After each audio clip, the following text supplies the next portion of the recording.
everyone, my name is Hua. For today's video, what are we going to be looking at is about buying cars. So car buying progress is a pretty stressful progress, but it could be really exciting.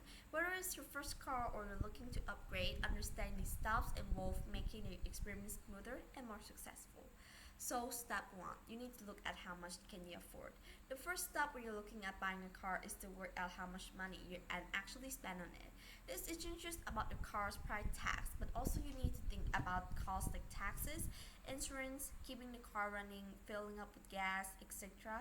And sometimes car sellers try to make a deal look better than it is, but only talking about the monthly payment, which is not the true cost you can expect to pay each month.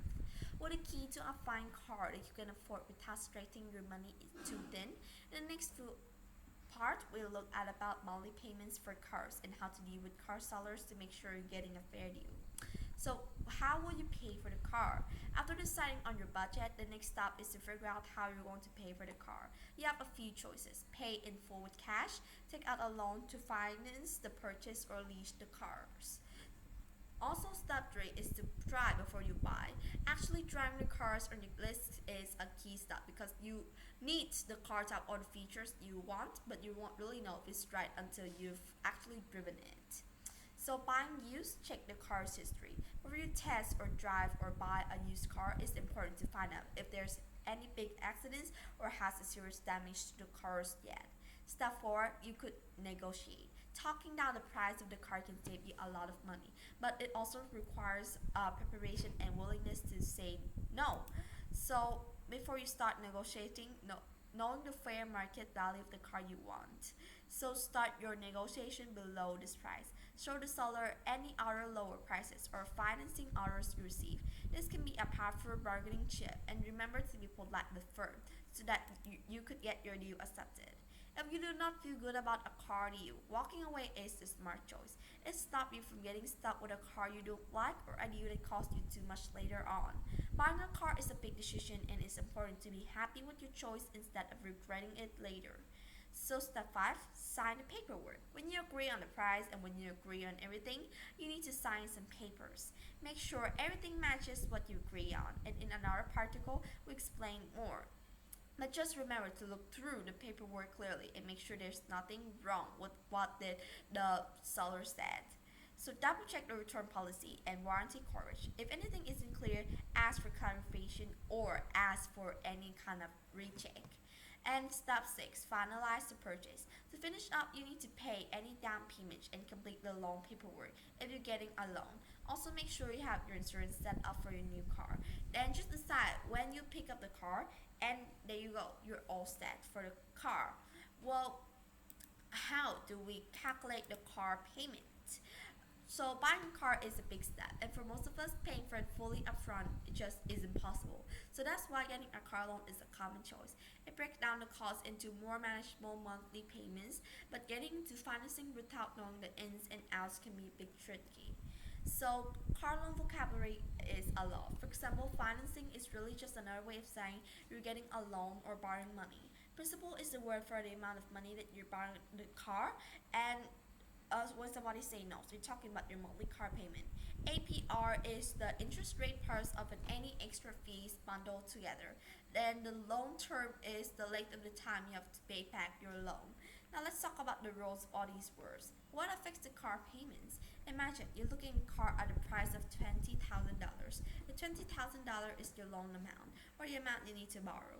If you make a down payment to 40, then you're reducing the amount you need to borrow to $16,000. The interest rate your lender offers is crucial, and how long you take to pay back the loan. Typically, car loans have 12 to 72 months term, but some even go as far as 10 years. So that's really um, unbelievable, right?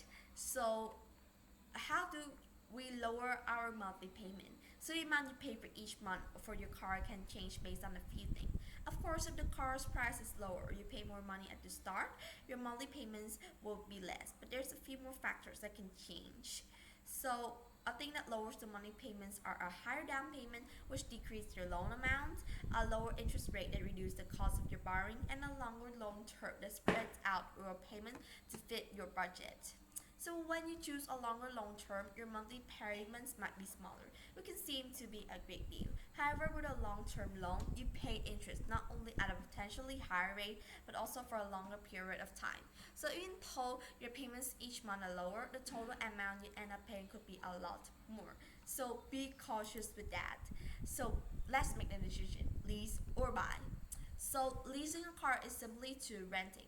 Leasing is only available at dealerships and only for new cars. You pay every month to use the car, but it's not yours to keep. Lease typically lasts 2 to 4 years. Well, at the end of the lease, you have the option to buy the car at a predetermined price, lease another car, or return the car to the dealership. So pros of leasing could be lower month payments, always have a new car, and you could also have fewer repair costs. But cons of leasing are the limits on driving, no ownership, extra costs for damage and due at signing, and lastly, always a payment. So car buying means it ends up being entirely yours and is your own asset. So you can pay it for all once or get a loan. When you finish paying off the loan, there are no more car payment and the car is all yours. So the pros of buying could be you have the ownership of it, no driving limits, customize freely, and you could customize however to see if you fit. There's a lot of cons, which are high monthly payments, value drops, and also repair costs. So there's a lot of leasing versus buying examples.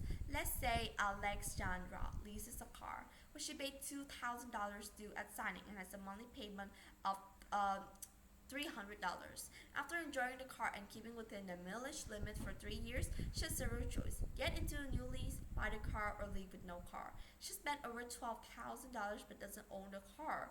She's, on the other hand, decided to buy the same car with monthly payment of 4,500. After 5 years and paying off 27,000, he fully owned the cars. He's free from monthly payments and can keep driving a car or choose to sell it. So consider what matters most to you in your day-to-day life and future goals. Your decision to lease or buy your next car should align with what you value the most. So after this video, I hope that it will help a lot with your car buying journey and make sure that you choose the best choices for yourself so that you could benefit for a long term and still being able to benefit the best from your finance and make sure that you control it correctly. So thank you so much for watching my video. Goodbye, and I hope to see you in the next time. And remember, our topic for today is about car buying and onto the steps that we need to take onto buying cars. So thank you so much for listening. Goodbye.